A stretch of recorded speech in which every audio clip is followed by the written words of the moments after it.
Hello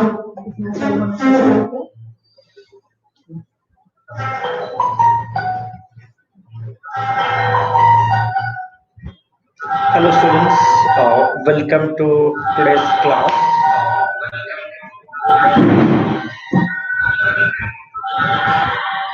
Just give me a minute, looks like I have a bit of echo. Yeah, so hello students, and let's get started with our today's topic. And as we have, set the agenda in advance, so today our topic of discussion would be predominantly on projectile motion, projectile motion.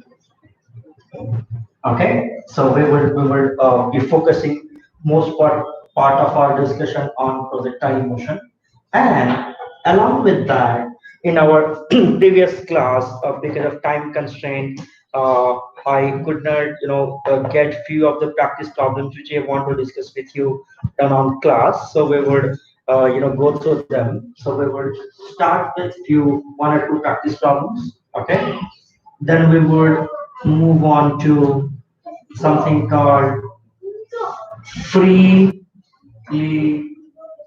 falling bodies.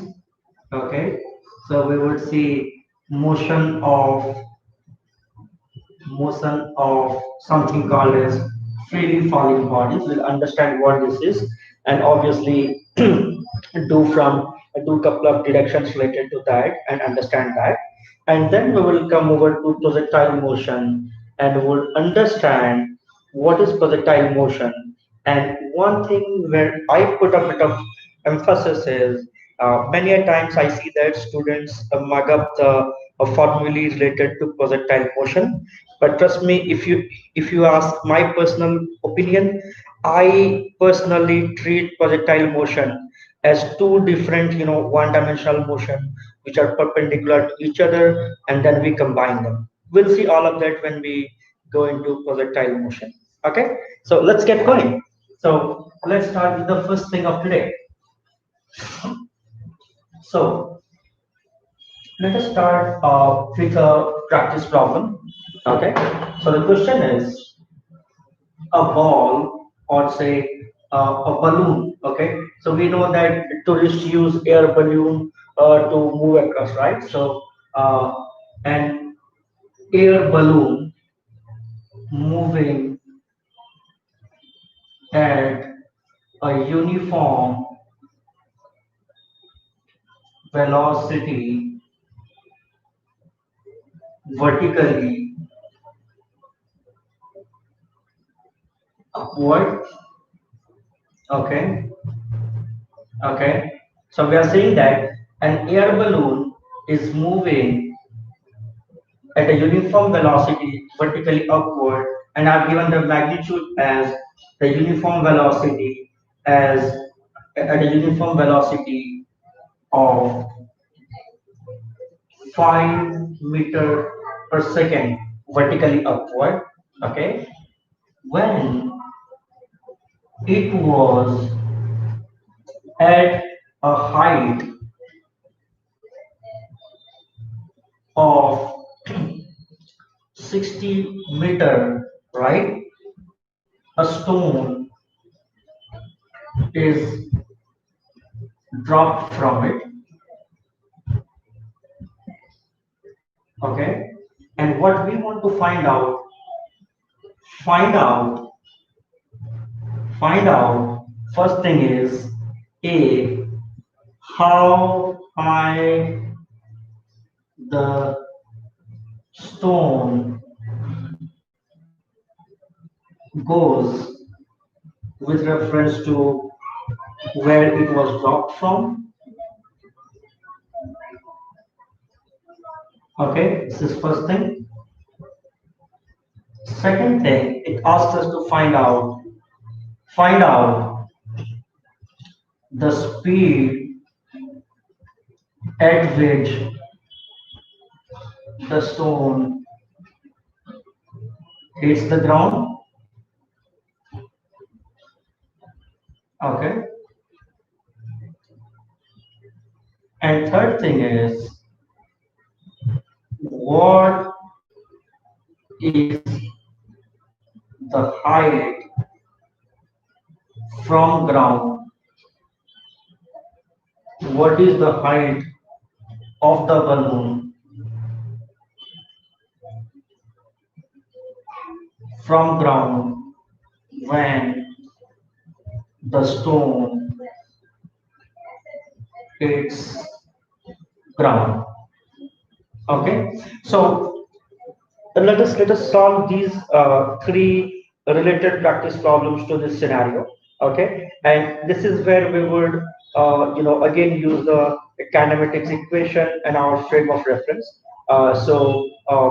Let us go through this so that the concept of using the kinematics equation and frame of reference would be registered even better in our mind. Okay, so let's get started. So what does the problem say? So as we discussed earlier, we will try to draw a diagram and try to represent what is given in this problem here in the form of a diagram. Okay.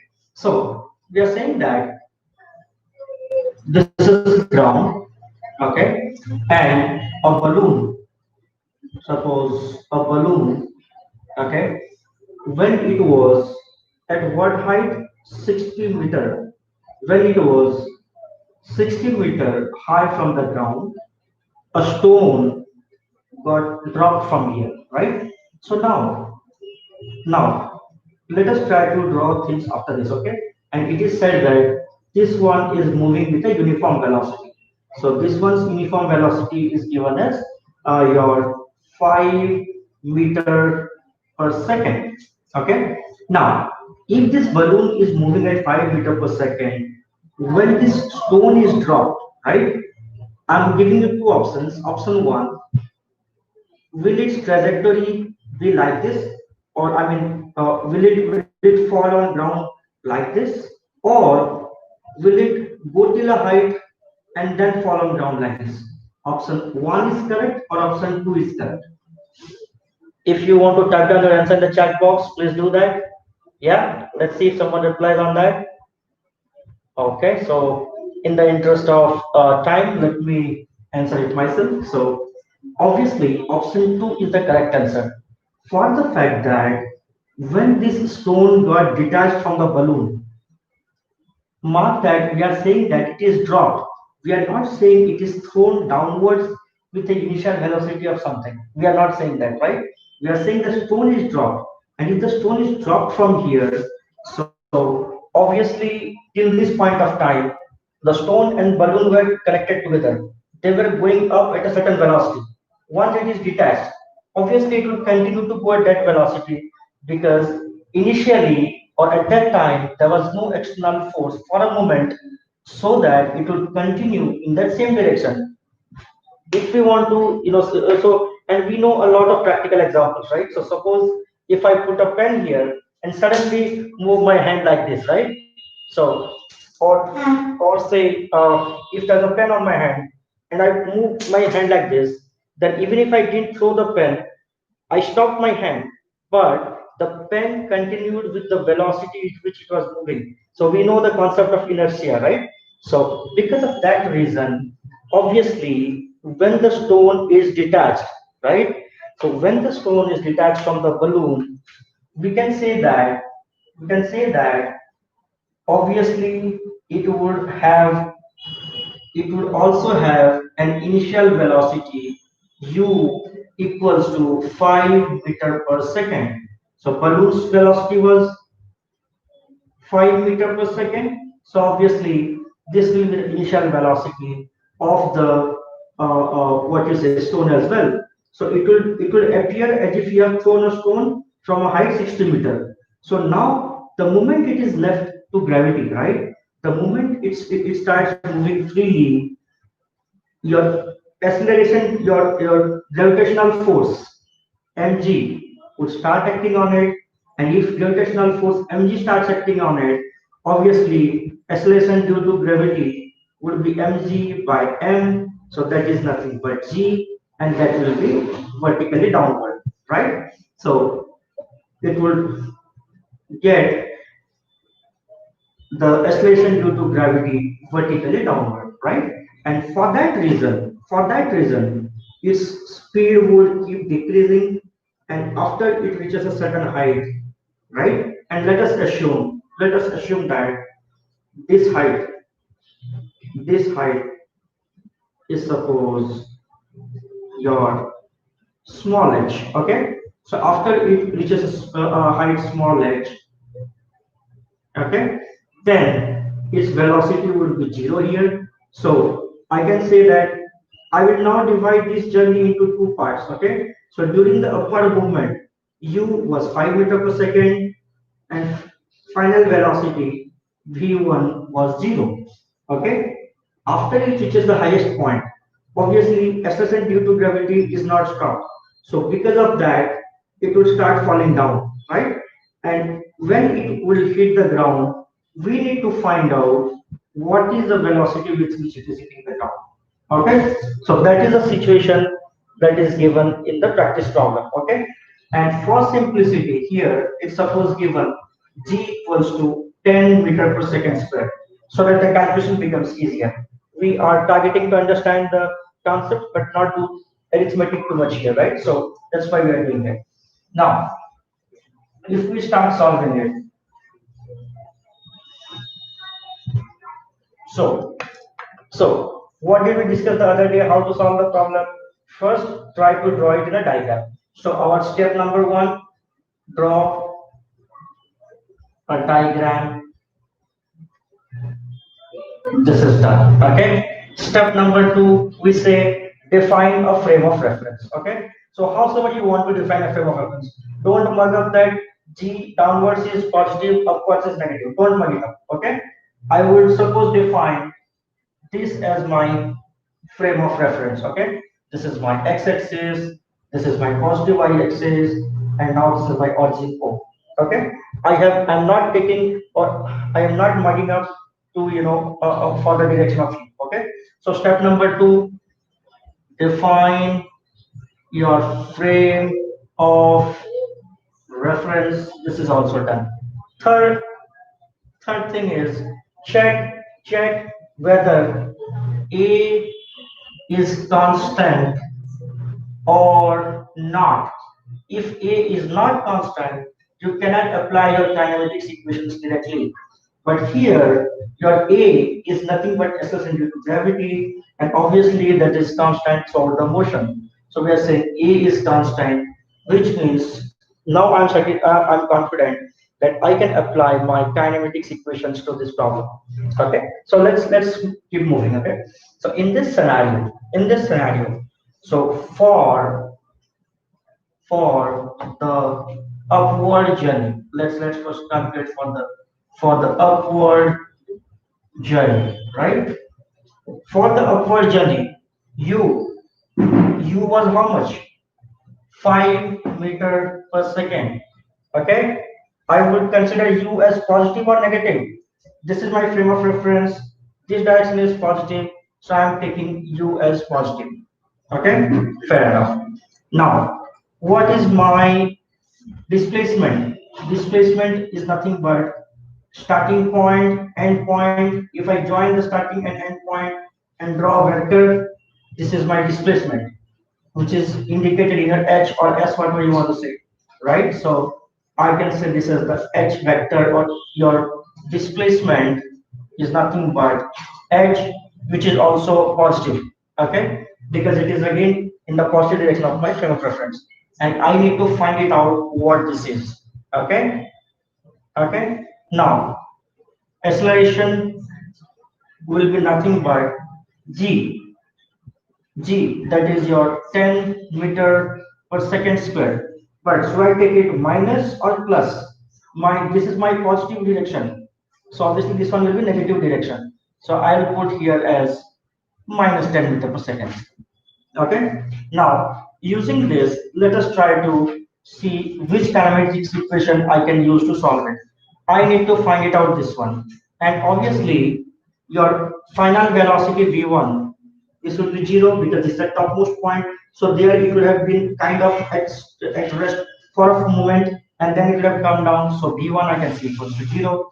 So quite obvious, I can use the formula v square equals to u square plus 2as. See, first I have written the formula, then I would put the sign. Okay, v is 0, sign is not needed. I'll say 0.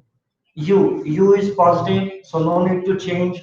So u square plus 2. What is my acceleration? Here it is minus g into height h. Okay, and here h is also in the positive direction as per my frame of reference. So I can say it is nothing but 0 equals to u square minus 2gh, or I can say u square equal to 2gh, or I can say h equal to u square by 2g root over. So in this problem, value of u was how much? 5 meter per second. So 5 square by 2 into, it is asking me to take g equals to 10. 2 into 10 root over, so that is nothing but 25 by 20 root over whatever you found, that is the answer. This much this much meter, because everything in this kinematics equation is given in the SI unit. So obviously your displacement or your total height, it would be expressed in SI unit only, meter. Okay, so we have solved one part of it. Let us go to the next part. Okay, so now now it is asking us.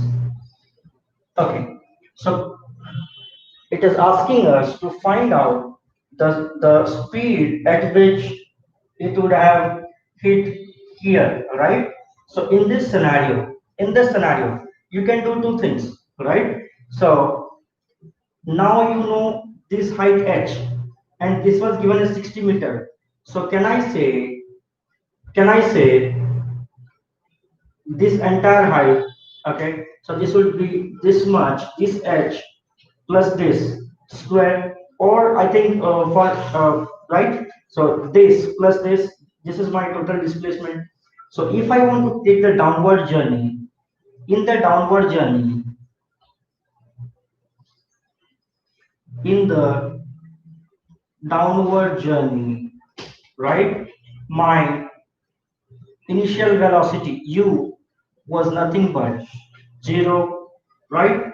My total displacement s is nothing but, let me say this as capital H from here to here. Okay, so that is capital H. Okay, and now will this be positive or negative? This will be negative, because my convention is, this is my positive axis, so I'll say minus H. Okay, okay, and then the last part u a v we want to find out. Okay, okay, so and acceleration a is nothing but, this is equals to g. Now g plus or minus, it is minus g. Okay, so again if you want to find out, you can put the formula v square equals to u square plus 2as. And in this scenario, v square we need to find out equal to u square is 0, leave it, plus 2 into a. A is how much? Minus g. S is how much? Minus h. So see, minus into minus again plus. So v square equals to 2 g h, or v is nothing but 2gh root over. So 2 into g here is given as 10, plus h is nothing but 60 plus 25 by 20 root over summation of this. So the square root of all of this would be your v. So you could find it out in this way. Another way, if suppose one student want to do it like this, that initial velocity was u, your acceleration due to gravity is this, and he would try to take only the 60 meter the distance, or sorry, displacement. The same thing, v square equal to u square. So there also, if somebody wants to do like that, right?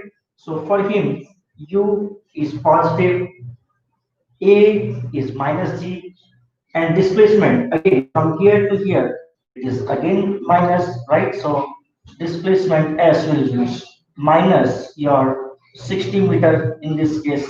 Okay, so again if you want to do it like this, V square equals to, here your U square is not 0 because U square has got a value 5 meter per second. So 5 square U square plus 2, A is minus G, this is minus, minus of minus is again plus, right? So I can say 2GH, so U square plus 2 into G is 10 into H is 60.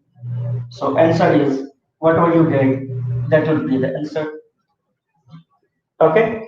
So there could be multiple ways of solving that same problem. Whatever suits you, you can do that. So obviously that's why we need to mug up one particular formula, right? Now, now similarly, in this downward journey,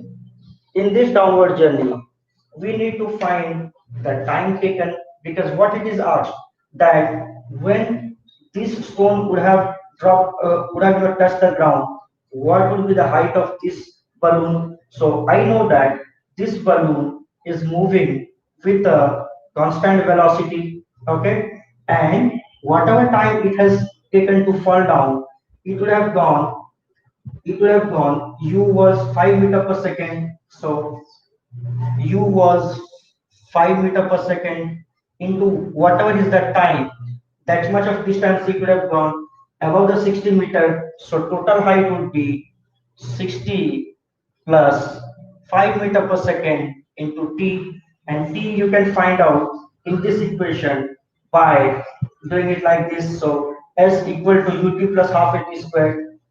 So in this second part, if you want to put S equals to ut plus half at squared. So here in our convention, S is nothing but your minus h, right? Because our convention is like this. So minus h equals to u. U was 0, so ut this part becomes 0. Half into acceleration due to gravity for us is minus g into t squared. Okay, so in other words, it will be nothing but this h we have already calculated previously. G, so this minus will become plus, right? So you can find out your t is equal to 2h by g root over. So whatever you get, that is the value of t. You can put the value of t in this equation, and you can find out how high the balloon would have gone in the time when the stone hits the ground. So this is how you can solve it. Any question on this? Anyone? Okay. If no question, let's keep moving.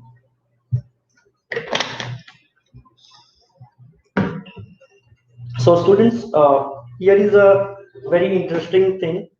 So if you have noticed it, I have during the course of solving this problem, I have used the term freely falling body. Okay. So remember, whenever whenever an object is thrown vertically upward or vertically downward near your earth's surface, right? I repeat, whenever an object is thrown vertically upward or downward near earth's surface, such that a, we neglect air resistance, right? And b, it is given that the object does not have any power or fuel of itself, and it is let to move freely under gravity, that is called as a freely falling body. So in the previous example, right, so though the balloon was going upward, it would be still called as a freely falling body, and that would not be called as freely ascending body. Okay, so that's the definition, that whether it's going upward or downward, it is called as a freely falling body. Okay, so using that, I would give you a scenario and I would expect you to work it out as a home task. That suppose, let us consider the same thing, right? Uh, a stone had got a initial velocity u, so it kind of went up like this, and then it would have come down. I know it would have come down in the same straight line, but then just for the sake of understanding, I'm drawing it as a separate line. Okay. So remember, students, at any given point of time, suppose you have a point P, you have a point Q, you have a point R, you have a point S. Okay. In this journey, we don't have points corresponding to UPs. But assuming if something would have been thrown from ground, right? You take any 2 points, A, B, C, D. Remember, students, that the velocity here, if it is suppose it is your V1, right? Here also, when it is coming down, the magnitude will also be V1 only. So remember, magnitudes will be same, only the directions would be different. Okay. Okay. So here, if it is V2, at point B, it will be vertically downward V2. So magnitude same, opposite direction.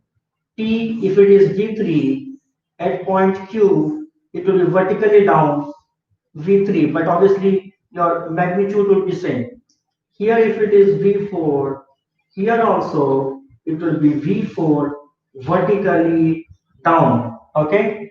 Now try to solve it and prove it yourself in home. So I will just give one hint, that take this height as, suppose, small h, and if the total height equals to capital H, then obviously this remaining part is H minus H. Okay. So using this relationship, try to prove that for any two corresponding points, velocities would be same in magnitude and opposite in direction for a freely falling body. Okay. So work it out as a practice problem in home, and when you come in for the next class on our Google Meet, we would discuss on that. Okay. Fair enough. In the interest of time, as we have, let us now move into our projectile motion in next 5 minutes. So students, let us notice one thing. When we introduced a freely falling body, I intentionally used a term when an object is thrown vertically upward or downward, then it is called as a freely falling body. When it does not have any fuel of itself and it is left to move freely under gravity, and we consider air resistance as, negligible. Okay. One small correction we'll do there, and we will come to projectile motion. Okay, and then we would establish that, understanding very clearly. Okay, so remember, now now if suppose this is ground, okay, and suppose someone is standing here, okay, and that same ball he threw vertically upward, it will go and come back like this. If he throws it like this, right, obliquely, making an angle theta, okay, if he throws it like this, then what will happen? We know it, right? So whenever we throw something, it goes up, goes to a maximum height, then falls down. And this is something which we have seen in our common sense throughout our life, maybe thousands of times, right? So when a particular object, okay, I repeat, whenever an object is thrown obliquely, whenever an object is thrown oblique to the ground, right, near Earth's surface, making an angle theta, and it has no power or swell of itself, and is left to move under gravity, and we consider that air resistance is negligible, this movement or this body will be called as a projectile, right? Something that is projected is a projectile. Okay, this motion is called projectile motion. Okay, okay. So remember. Now, if it is thrown, it is free to move under gravity. Any body that is under projectile motion is also a free fall. Okay, so every projectile is also a freely falling body, but every freely falling body may not be a projectile, because when it is vertically upward and downward, it is not projectile, because it is motion in one dimension only. But if you see, when we are throwing it at an angle theta, right? If we are throwing it at an angle theta, and if this is my frame of reference, it would have suppose hit ground somewhere here. Okay, assuming that the ground is perfectly leveled, it would have hit here, right? So initially, its position had both x and y coordinates. Now, if you see, if it is hitting ground somewhere here, its x coordinate has also changed. If it could be x2, and y coordinate has also changed, y2, right? So that is why a projectile motion is also called as motion in two dimension. Motion in two dimension. But as we said, there are few assumptions that we are taking here. Okay, few assumptions that we are taking. First, projectile has no power or fuel of itself.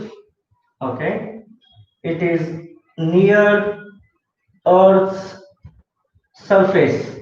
Why we are considering near Earth's surface? So that acceleration due to gravity. So it would be always, a motion under acceleration due to gravity. Okay. And third thing we are taking, that we always take it in the plane of projection. So we always consider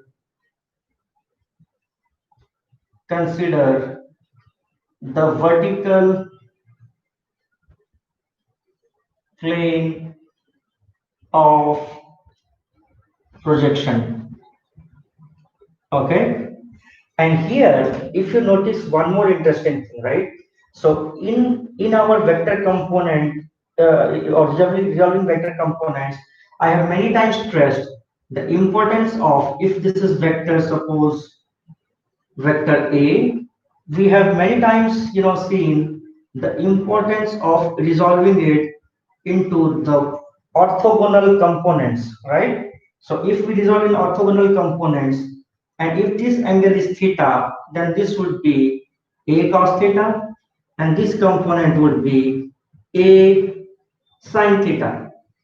Okay, and obviously, as per triangle law, if you bring this one here, so that is why a vector is nothing but the vector sum of its both components, A cos theta plus A sin theta, right? And obviously we can say, okay, the reason why we break it in the orthogonal components is, whenever you are considering motion along this axis, this would not impact, because one more thing I have repeatedly said in vector component division or resolution of vector component is, whenever we are saying vector A, what is the real meaning of component of this vector along any direction? Component of any vector along this direction is nothing but effect effect of the vector along that direction. Okay, so if this angle is theta, and obviously this component will be A cos theta. If I want to know the, effect of vector A along this direction, and if this angle is alpha, then obviously it would be A cos alpha. Okay. Similarly, don't mug up that this other part is A sin theta. Why this is A sin theta? Because this angle is nothing but 90 degree minus theta. So this component is nothing but A cos 90 degree minus theta, that is nothing but a sine theta. So that if you reverse, this one is theta and this one is 90 minus theta, it's still fine. This will be a cos theta, this will be a sine theta. So don't mug up that horizontal component is always a cos theta and vertical component is always a sine theta. It depends on what convention you are taking. Okay, okay. So that is the reason why we are doing it. So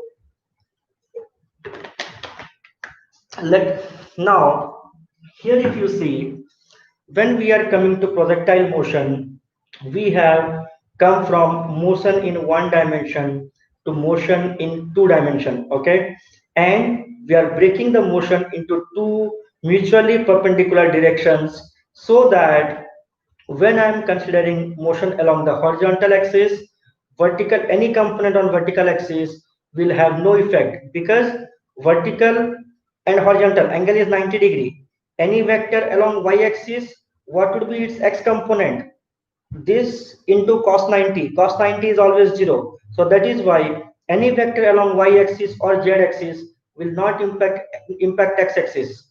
Similarly, any vector along x-axis and z-axis will not impact any vector component along y-axis.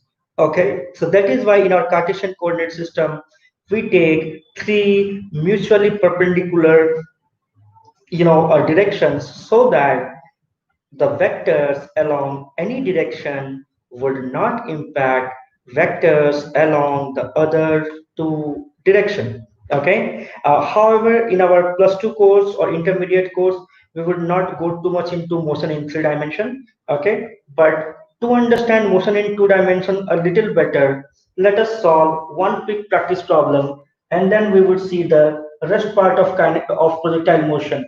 And remember, students, if you understand how to break it into two orthogonal components, projectile motion you need not even study as a separate thing. Okay, and we will see how does that happens. Okay, so let us quickly solve one more practice problem, where it is given that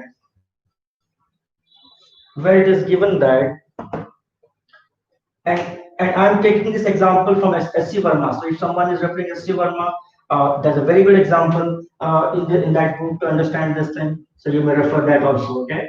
So say this is my x-axis, this is y-axis, this is origin. Okay. A particle starts moving from origin at a constant acceleration, and given a constant acceleration a equals to 1.5 meter per second square. Okay, so I repeat, a particle or a body starts from rest at origin, okay, and moves with uniform velocity, uniform, sorry, moves with uniform acceleration a, where magnitude of a is 1.5 meter per second square. Okay, this angle is given as 37 degree. Okay, and for your help, I'll put it like this: cos 37 sine 37. Cos 37 is equals to 4 by 5. Sine 37 equals to 3 by 5. Okay. Okay. So what it is asking, find out the position and velocity of this particle at time t equals to say 5 seconds.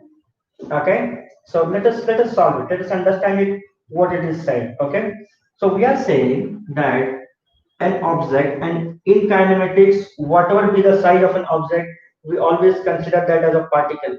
And this we have defined in our first lecture of kinematics, where we have drawn this as a line of separation between your kinematics and your translatory motion, right?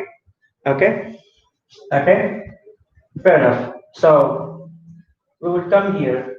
So this particle which was having u was 0, okay? But if it is given a constant acceleration at an angle 37 degree, will it be right to say that after some time it would have reached to a point P which will have some x and y coordinates because it is at an angle 37 degree, and if acceleration is not changing, it means acceleration's magnitude and direction both are not changing, but it will have obviously got some velocity v at time at point P, right?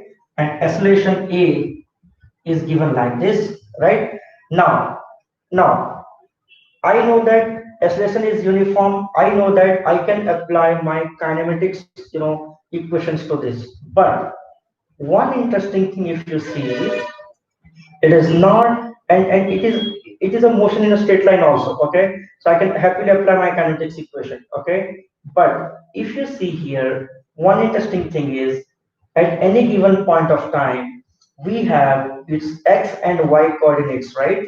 Or x and y components. So at point pxy, if this is the velocity v, right, it would have a horizontal component vx, it would have a vertical component vy, right? And then this is my frame of reference. Now I'll just apply my kinematics equations which we have studied accordingly. And acceleration a will also have two components. This is ax, that is nothing but a cos 37 degree, and this one would be nothing but this is sine 37, or you can go cos 53.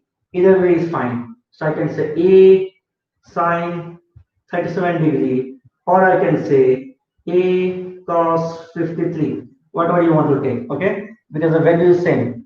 Sine 90 minus theta is cos theta, and cos 90 minus theta is sine theta. So we know that, right? Now, along along the x-axis, so so along the x-axis, what is my kinetics equation? Along x-axis, u was 0, ax. So this is the direction of ax. So will it be positive or negative? It will be positive only because this is my convention of positive direction. So that is a cos 37 degree, right? So similarly, and v is nothing but your vx. Vx is nothing but your v cos 37 degree. Okay, so if that is true, then and time is given t equals to 5 seconds. So can I say that v equals to u plus at? Now let us put the values. V is positive vx, u was 0, a is positive a cos theta, a cos 37, time is given as 5. So obviously I'll say that Vx equals to A. What was the value of A? 1.5 meter per second square. 1.5 into cos 37. Cos 37 is 4 by 5 into 5. 5 gets cancelled. So this is nothing but 6 meter per second. Similarly, I can find out along y-axis. Along y-axis, what will it be? Right? Your u was 0.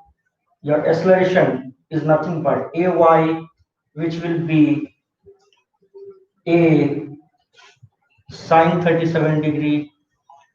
Okay, and your velocity vy will be like this. This is also positive, so I'll say this is nothing but your v sine 37 degree. Time, obviously, time cannot change because we are changing from x-axis to y-axis. So time t equals to 5, or v equals to u plus 80, or vy is nothing but 0 plus a is nothing but a is 1.5, sine 37 is 3 by 5 into time t equals to 5. These all get cancelled out. So that is nothing but 4.5 meter per second. So you got your Vx, you got your Vy. So V will be nothing but Vx squared plus Vy squared root over. So you just put the value.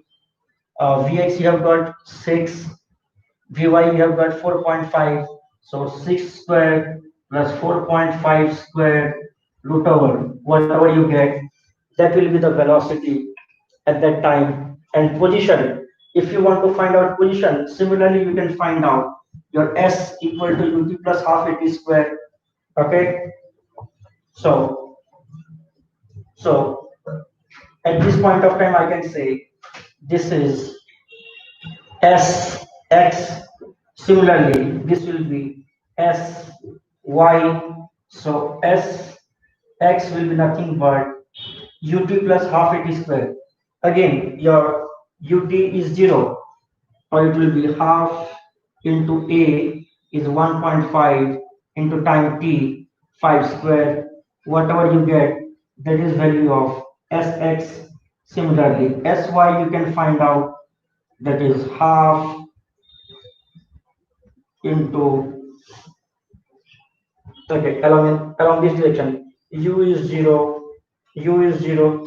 Oh, I'm sorry, your a is not 1.5, this is a cos 37 degree. So 1.5 into cos 37 is 4 by 5, half a into time t square. So 5 square is 25. So this becomes 5. So whatever you get, right? So this will be 2, 5 into 10 into 1.5. That is 15 meter is Sx. Similarly, Sy will be half 1.5 into sine 37. That is 3 by 5 into 25. This becomes 5. Whatever you get, that n, that will be Sy. So obviously S will be equals to Sx squared plus Sy squared root over. So that will be your net displacement.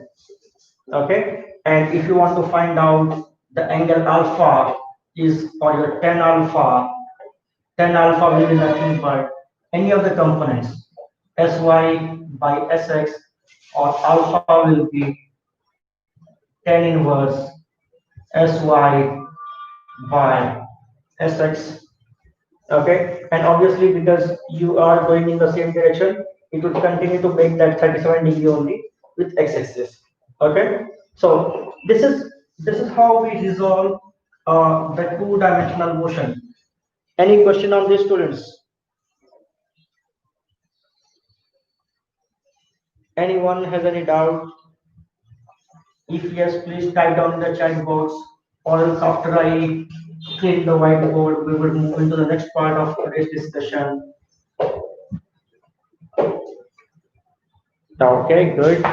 If no question, let's now quickly see how, using the concepts that we have understood so far, how your projectile motion would be a very, very easy and quick working for us. Okay, so let us assume let us assume that that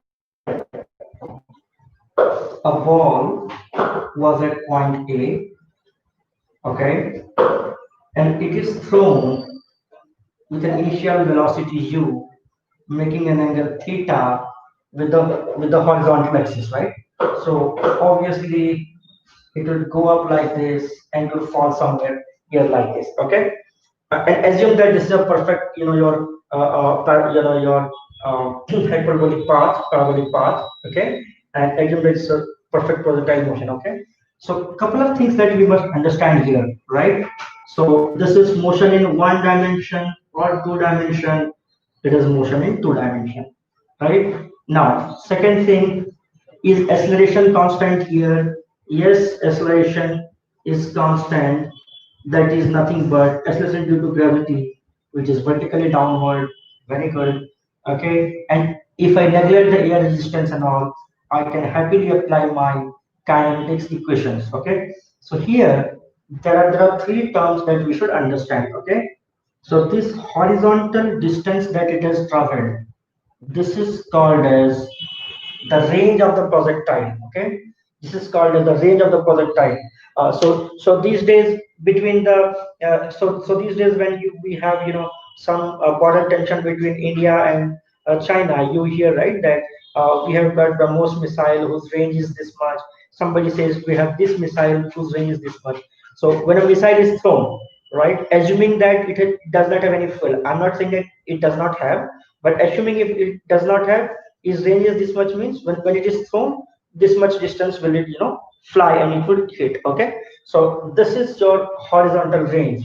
Okay, the maximum height which it goes, it is called as your maximum height. Okay, and the time for which it is in motion, that is called as t, or your time of flight.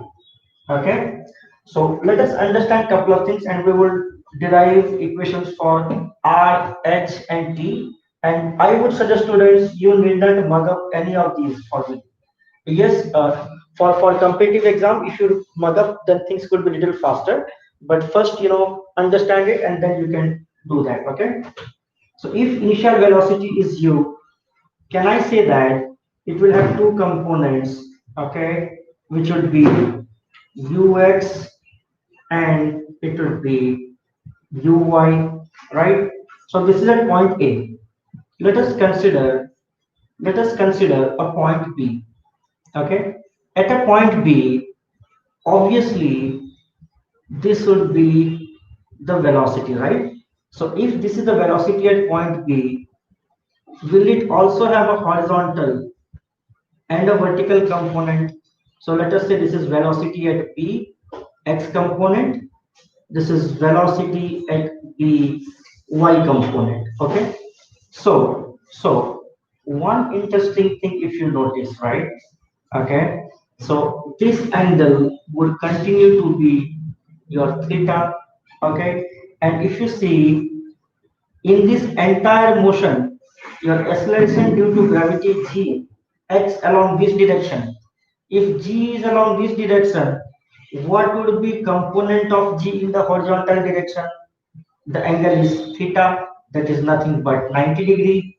If theta is 90 degree, component of g, gx, will be nothing but g cos 90 degree, that is cos 90 is 0, that is 0. So if you see, now do in the horizontal component, and that is the beauty of dividing it into two orthogonal components. During the horizontal component, vertical would not make any effect. During the vertical, horizontal vectors would not disturb them. Okay, so if you see, there is no acceleration or there is no effect of acceleration due to gravity in the horizontal motion. So that is why in the horizontal direction your acceleration will always be 0.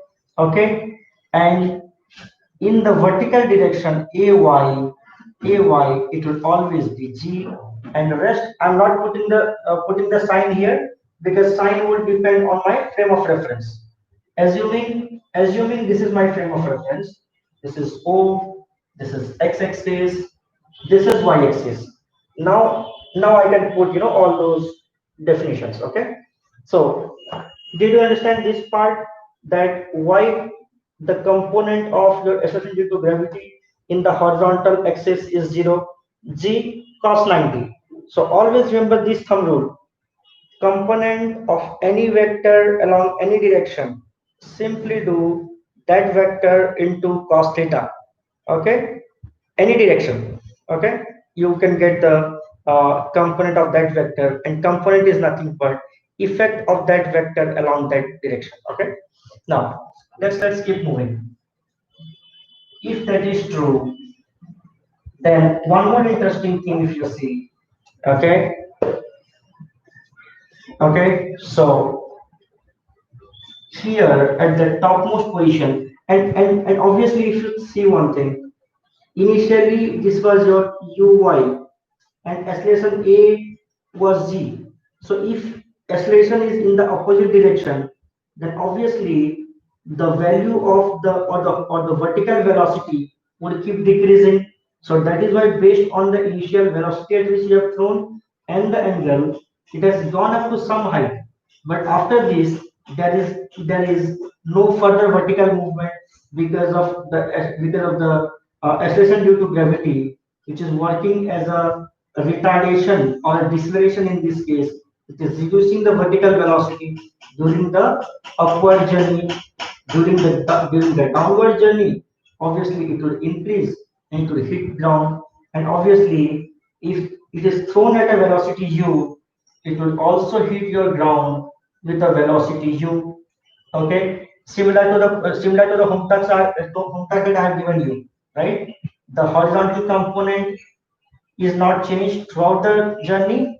Vertical component would change, but I showed you that in this case, any two symmetrical points, the vertical component would be equal in magnitude and opposite in direction. So if you find out, and I've given that other task to find it out. So for to prove that, right? So remember, throughout the projectile motion, this is the case of your horizontal and vertical. Okay. So now, just using this concept of horizontal and vertical motion, we would find out the formula.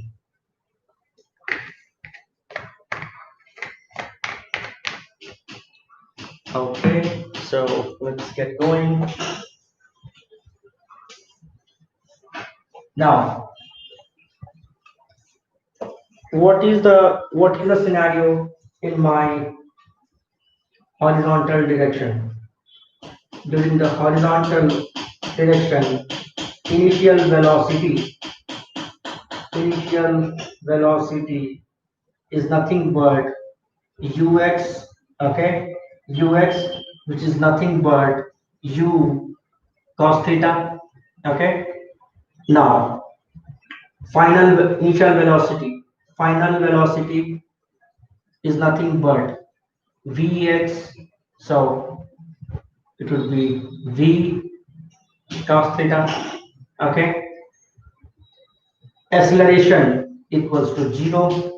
If acceleration equals to 0, then we can say vx equals to ux, and that will be nothing but your same u cos theta only, right? Time of flight will be same t, and the displacement. What is the displacement along the horizontal axis, right? Displacement is nothing but the range r. Okay, and if you want to attach the signs, right? Initial velocity u, it was like this, so this is ux, and this was our convention. So ux is positive, acceleration due to gravity is like this, and its horizontal component is 0, so no need to think of the direction for this. Final velocity vx is along this direction, so this is also positive. Very good. So we can quickly put the formula, okay, when it is needed.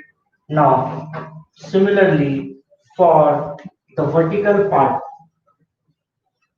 for the vertical portion for the vertical portion, what is the initial velocity? Uy, or that is nothing but your u cos 90 degree minus theta. So that is nothing but u sine theta. No need to mug up that this is u sine theta. Okay. If this angle is theta, obviously this angle is 90 minus theta. So that is why component of u along this direction is u cos 90 minus theta. That is u sine theta. Okay. Don't mug it up. Now that is u sine theta.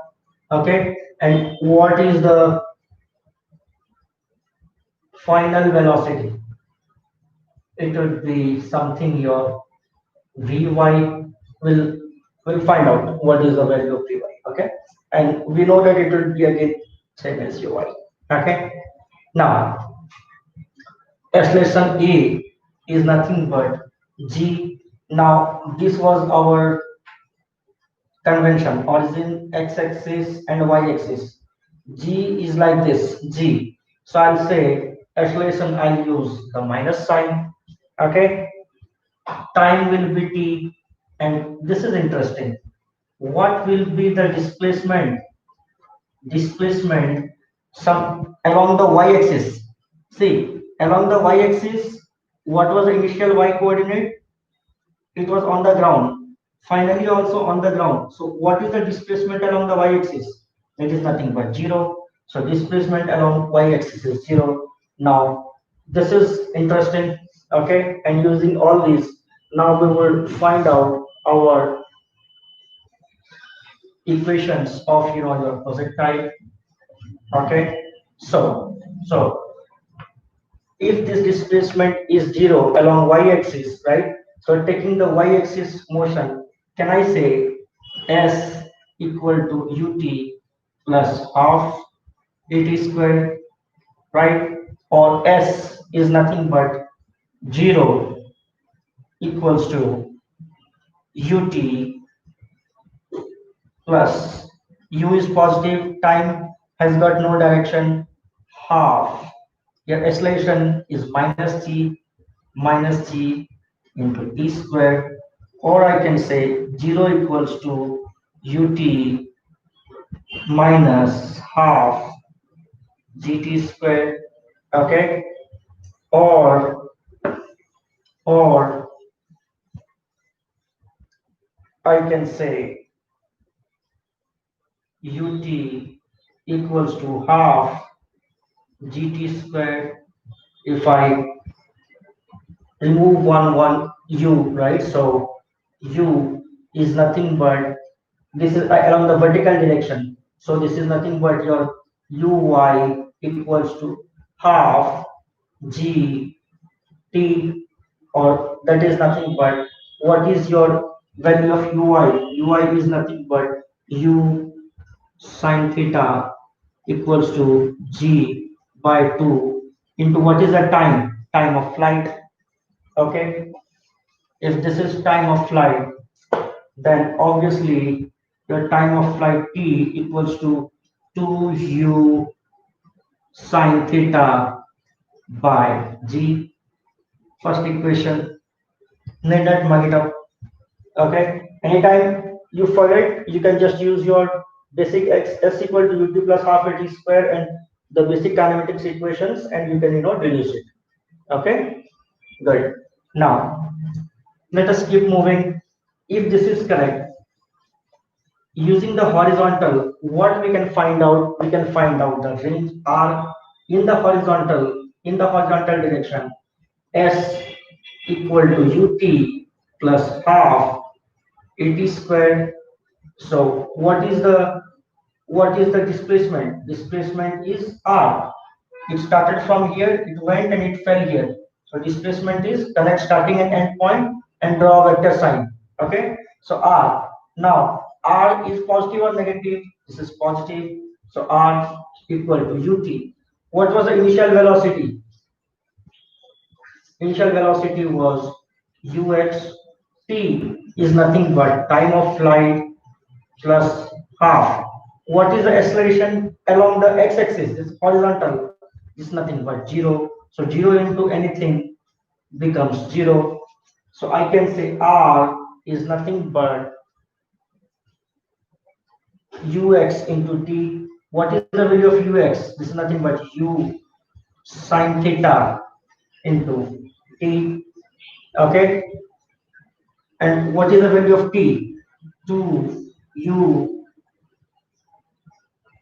sorry, this is ux is cos theta, u cos theta, and what is the value of t? 2u, we have found it here, 2u sine theta by g.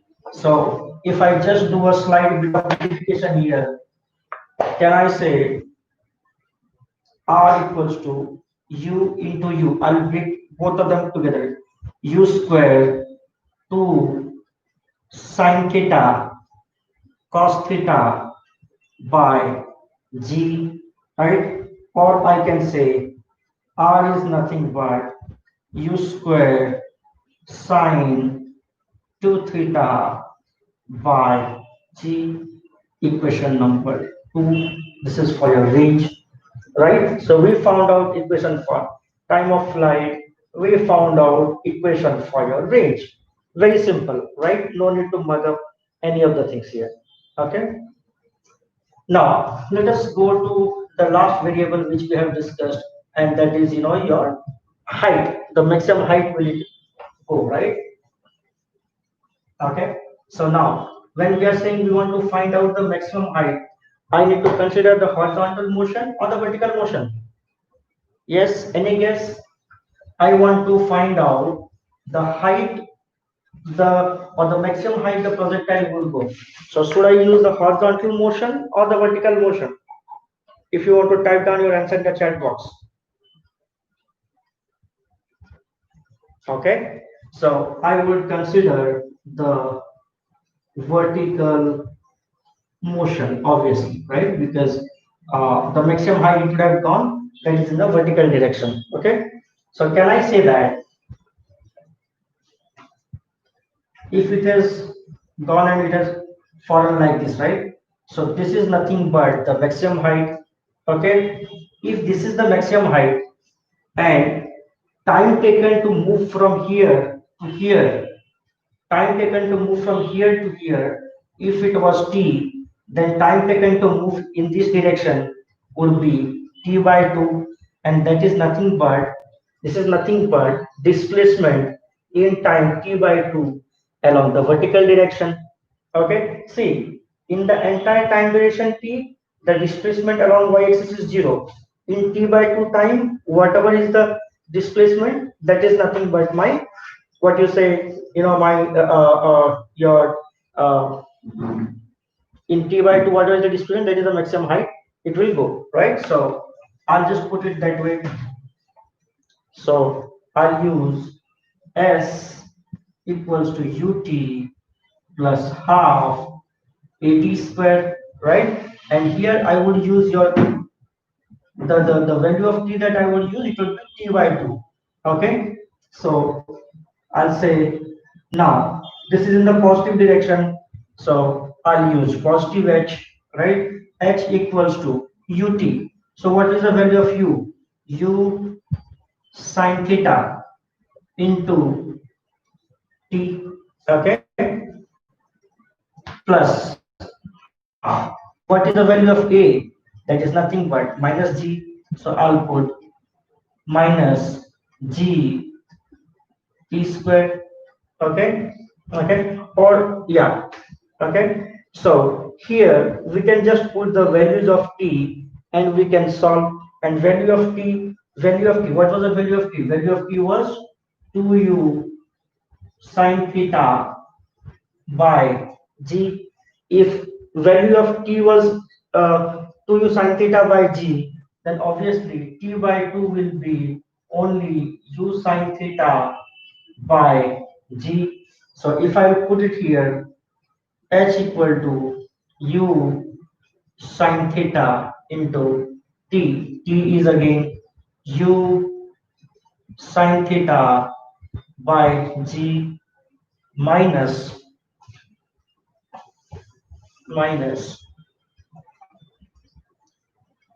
half g into square of this. So that is nothing but u square sine square theta by g square, right? So half a into t squared. So 1g will cancel out, right? And here, okay, so if we keep going, this is u into u square sine square theta by g minus u square sine square theta by 2g. So obviously, if you take the LCM, if you take the LCM, your this is exactly the half of this, right? So it will be u square sine your 2u square sine square theta minus u square sine square. So it will be obviously u square sine square theta by 2g. Okay, here comes the equation 3. Okay, so this is the maximum height it would go u square sine square theta by 2g. Okay, fair enough. So with this, we come to the end of deducing all the three what you say equations related to projectile motion. What we will do is, I think it would be we would not have enough of time to solve all the practice problems. I would just give you one or two practice problems, and I would just give you how we can solve it.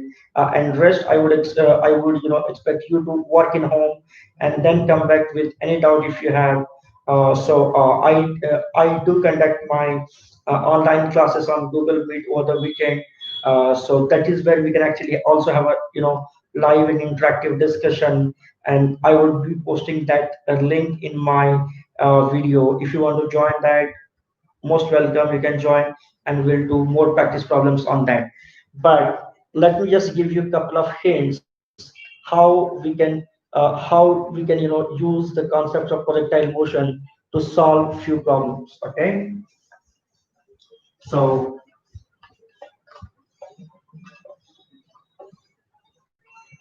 we'll see one or two small practice problems. Okay, so say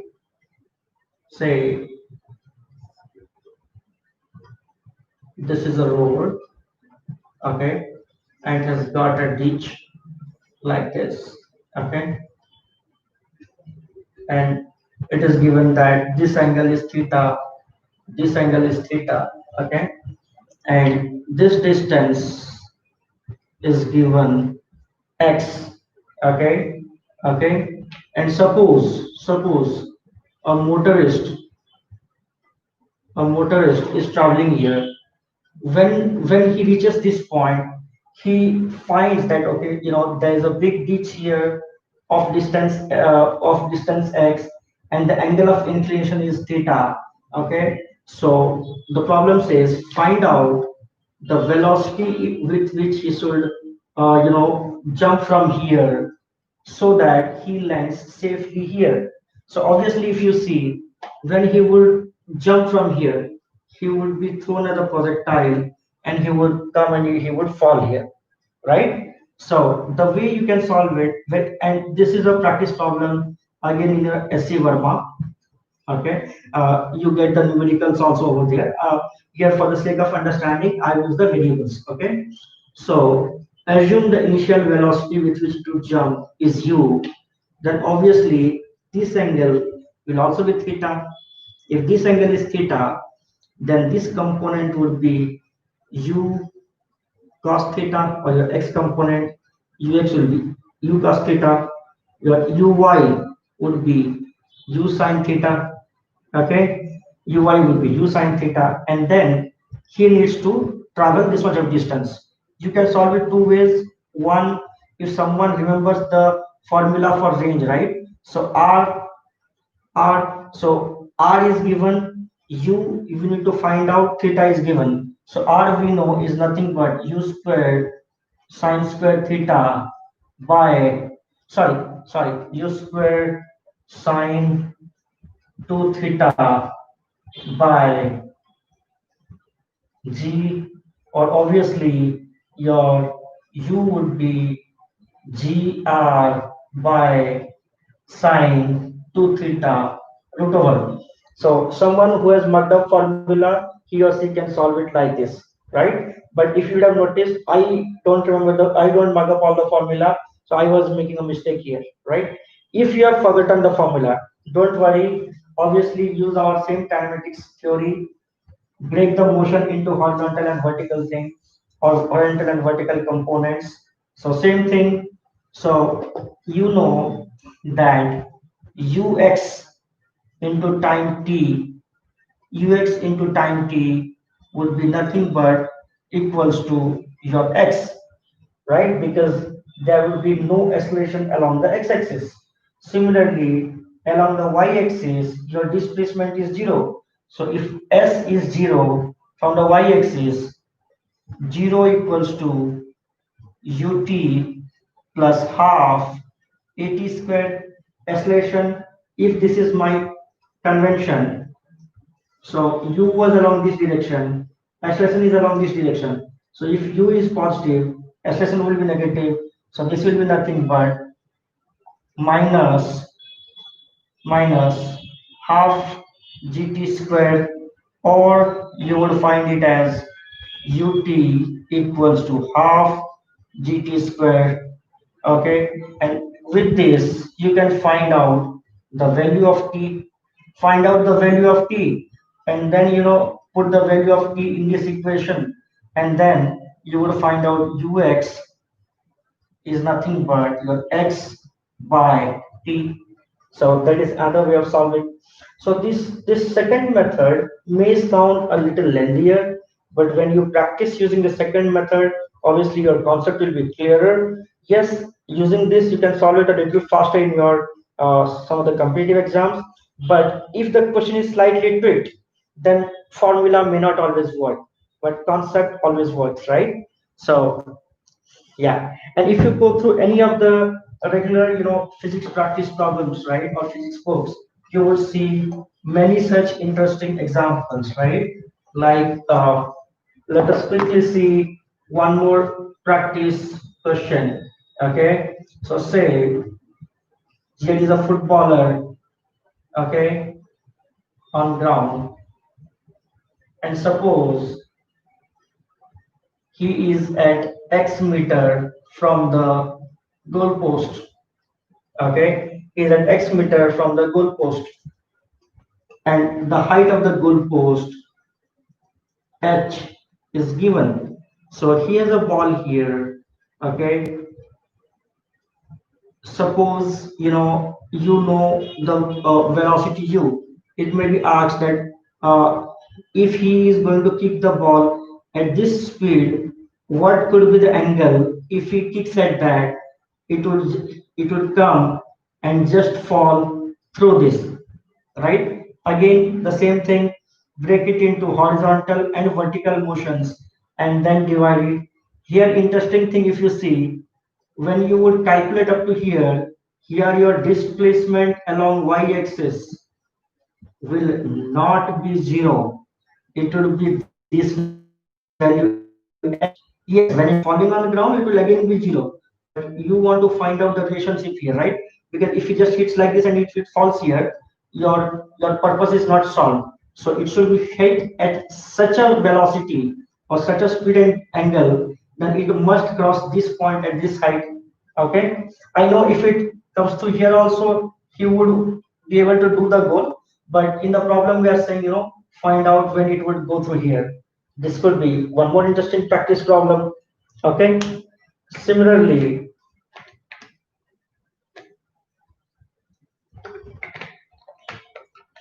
similarly, suppose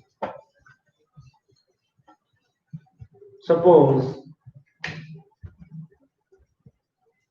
there is a mountain or something, and here suppose a cannon is kept horizontal to the ground. Okay, and if it shoots a cell at a particular velocity, you may be asked to find out where it will fall. So everything else remains same. Rather than the initial velocity being oblique like this, it is like this. Okay. So where it will fall, or the same problem can be changed to like this: that a cannon is put here, it is fired at a particular velocity, where it will hit, or any point can be given, and it may be asked whether it will hit or not, right? So there could be n number of problems like this, so which we would reserve it for the next class discussion. Okay, so thank you for watching, and we will meet again in the next class with some more interesting practice problems related to projectile motion. And I would encourage that uh, probably we would be taking that up on my Google Meet class. So you can search for the information against this video about my Google Meet class, and we can discuss more. Because obviously on YouTube Live, it becomes a monologue. So I prefer the online Google Meet classes for live interactions, and when it comes to practice problems. Thank you, students. Meet you in the next class. Thank you.